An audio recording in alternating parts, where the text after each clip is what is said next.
I welcome you to this new chapter, AC circuits. So let's revise it quickly. The explanation part. What is an alternating current? A current which changes its direction alternately with time is an alternating current.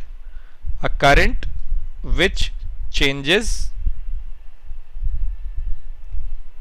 its direction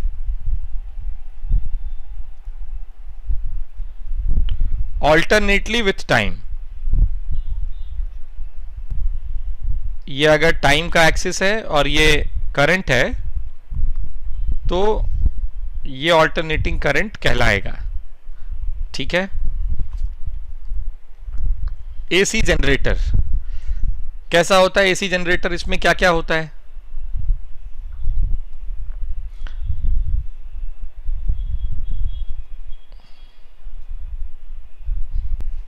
इसमें एक armature coil होता है AC generator में, जो soft iron core के ऊपर wound किया जाता है, जिसको north pole south pole magnet के बीच में सॉफ्ट ये आर्मेचर कॉइल को, ये दो ब्रशेस होते हैं इसके ऊपर. ठीक है. These are graphite brushes which are meant to make contact. ये स्लिप रिंग्स होते हैं C1 C2. These are slip rings and these are brushes. Right. इनको हम कनेक्ट करते हैं लोड रेजिस्टेंस के cross RL. These are called brushes. ठीक है. और यहां पर मैग्नेटिक फील्ड रहता है north pole to south pole. Initially angle between B and A is 0. तो फ्लक्स फाई जो होता है, जो कि B डॉट A होता है, ठीक है, इसमें एंगल 0 होता है इसमें. और जब हम EMF लिखते हैं, EMF इंड्यूस्ड, ये हो जाता है -d∅/dt. तो जब इस आर्मेचर कॉइल को हम ओमेगा एंगुलर वेलोसिटी से घुमाने लगते हैं तो फ्लक्स आ गया BA cos ओमेगा t. ठीक. तो -d∅/dt क्या हो जाएगा? BA omega sin omega t. तो ये एक साइनोसॉइडल EMF इंड्यूस हुआ जो कि ऑल्टरनेटिंग है, ऑल्टरनेटिंग EMF बना. और इससे जो करंट बनेगा E induced will be upon R is I induced, और ये आएगा BA omega R sine omega t. ये जो टर्म आता है इसको हम पीक करंट बोलते हैं I0, और इसको हम बोलते हैं E0 पीक EMF.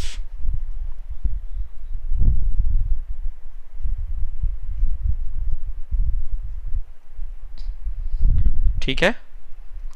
तो ये this is how an AC generator works. Okay. Now comes alternating current. Sinusoidal current होता है. इसमें हम देखते हैं कि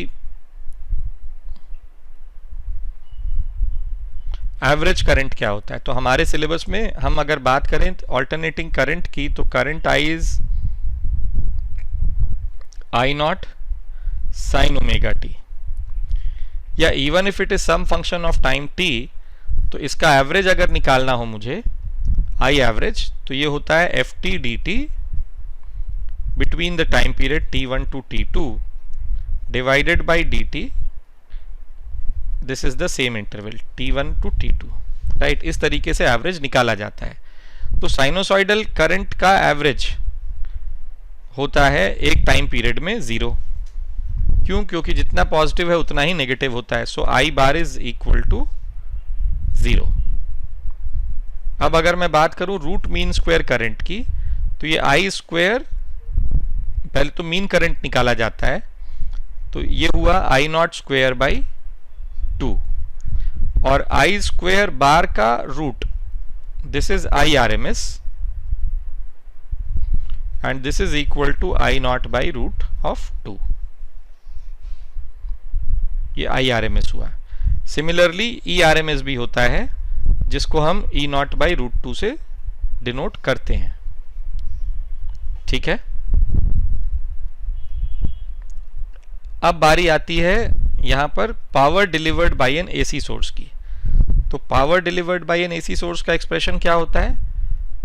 average power delivered, P average, is equal to ERMS IRMS into cos of phi, or it is E naught by root 2 I naught by root 2 cos of phi. ठीक है, यहां पर जो cos phi होता है इसको हम क्या बोलते हैं? पावर फैक्टर बोलते हैं. ये प्योर रिएक्टिव सर्किट्स के लिए cos phi की वैल्यू 0 होती है और प्योर रेजिस्टिव सर्किट के लिए cos phi की वैल्यू 1 होती है. फॉर प्योर रिएक्टिव सर्किट्स मतलब सिर्फ इंडक्टर लगा हो या कैपेसिटर लगा हो तो cos phi is equal to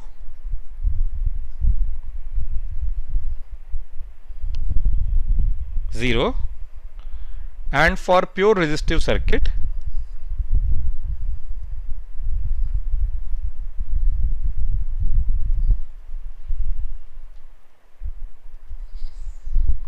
cos phi is equal to 1.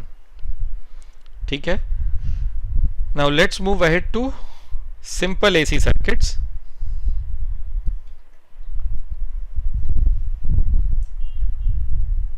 Simple AC circuits में ओनली रेजिस्टिव की बात करते हैं. तो सबसे पहले हमारे पास EMF दिया हुआ है हमको, E is E naught sin omega t. तो करंट IR होता है ओनली रेजिस्टिव सर्किट में. IR is given as I naught sin omega t. That is there is no phase difference between E and R.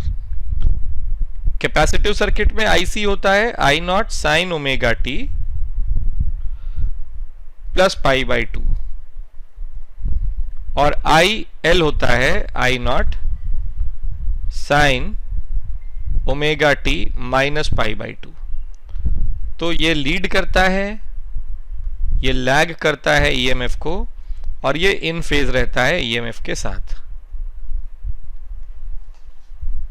ठीक है. अब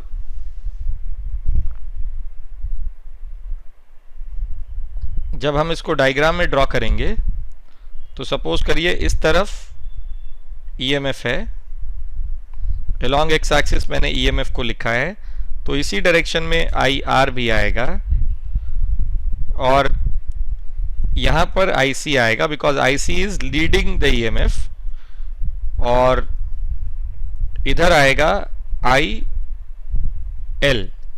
current across the inductor. ठीक है.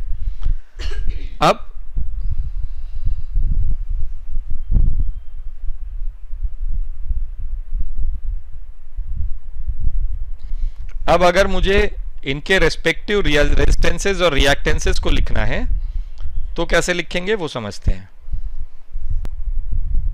इस तरफ रेजिस्टेंस R आएगा, इधर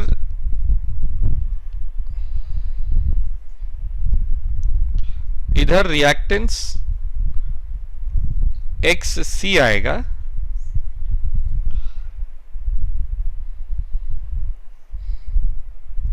और इधर रिएक्टेंस XL आएगा. ठीक है. अब इनका इक्विवेलेंट अगर मुझे बनाना है तो सपोज करिए XL is greater than XC है तो वेक्टर एडिशन करिए इसका. ये आया XL माइनस XC और फिर इस XL माइनस XC का रिजल्टेंट निकालिए. So this will be Z and this is phi. ठीक है. Z is called the impedance. XL is inductive reactance.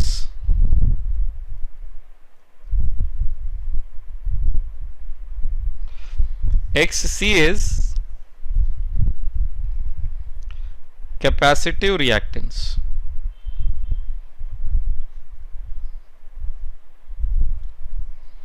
Z is the impedance, right? XC is given as 1 by omega c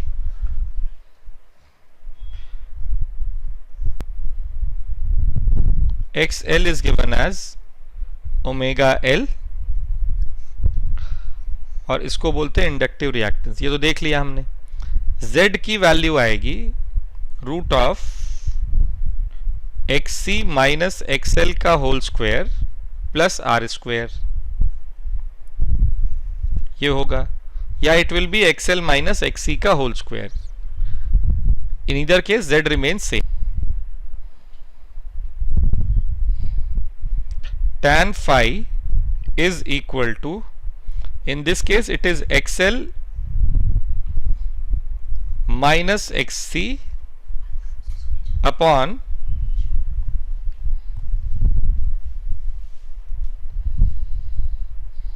in this case it is XL minus XC upon R when XL is greater than XC। तो phi की value हो जाएगी tan inverse of XL minus XC by R। ठीक है, so this is all about the impedance and the reactance, the resistance and the phase difference between the current and the EMF। अब आपको यह ध्यान रखना है कि जिस तरफ आपने Z लिखा हुआ है उसी डायरेक्शन में करंट भी रिजल्टेंट आएगा। मतलब इस केस में जो रिजल्टेंट करंट की वैल्यू होगी, जो फाइनल करंट होगा, वो होगा I not sine omega t plus, इस केस में since XL is greater than XC तो ओमेगा टी माइनस फाई होगा, ये होगा I। ठीक है, तो ये आप लोगों को ध्यान रखना है। तो सीरीज LCR सर्किट भी, ये जो इम्पीडेंस की बात मैं कर रहा था, ये सीरीज LCR सर्किट की थी। ये L है, ये R है, ये C है, और ये हमने यहाँ पर बैटरी लगा दी। तो ये EMF, ये L, ये R, ये C। अब अगर मैंने EMF दे रखा है, this is an alternating EMF, तो यहाँ पर हमको ऐसा लिखना पड़ेगा। ठीक है, तो EMF is E naught sine omega t, ये है अगर, तो current I will be E naught by Z sine of, इधर it will be omega t plus minus phi. If XC is greater than XL, then it is plus phi. If XL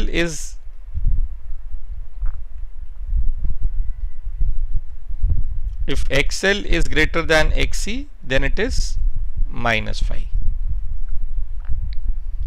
Okay, now यहाँ पर एक बड़ी important चीज है, I not, that is this peak current I naught। तो I naught is maximum when Z is minimum। तो Z क्या होता है? Z होता था root of XC minus XL का whole square plus R square. तो Z is minimum when XC is equal to XL, or it is 1 by omega C is equal to omega L, या यहां से आया omega square is equal to 1 by LC, और ओमेगा इज 1 by root of LC, या यहां से हमको फ्रीक्वेंसी मिलती है omega by 2 pi which is equal to 1 by 2 pi root of LC। तो this frequency is called as the resonating frequency of the circuit, और हम यहाँ कहते हैं कि सर्किट रेजोनेंस में है जब XC की वैल्यू XL के बराबर हो जाए। ठीक है, मतलब पीक करंट की भी अपनी एक मैक्सिमम वैल्यू होती है। So this is what we should remember. Okay, Now about transformer. So this is a transformer. The EMF induced in the primary is given as E1 is equal to N1 d phi by dt. The flux linkage remains to be the same, and the EMF induced in the secondary will be equal to minus N2 d phi by dt. Negative sign ये indicate करता है कि primary और secondary में 180 degree का phase difference है, तो E2 is equal to minus N2 upon N1 into E1. ठीक है,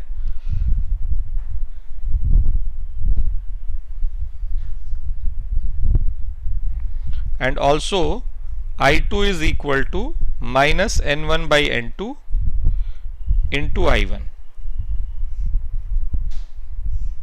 ये I1 I2 और E1 E2 का रिलेशन होता है, क्योंकि हम ये मानते हैं कि पावर ट्रांसफर हो रहा है E1 I1 is equal to E2 I2, और पावर का ये जो ट्रांसफर है ये बिना किसी लॉस के हो रहा है, इसलिए हम ऐसा समझते हैं. ठीक है, efficiency of a transformer is given as eta, and this is equal to output power upon input power.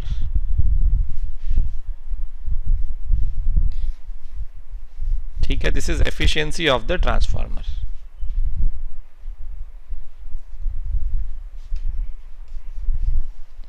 तो ये ध्यान रखना है.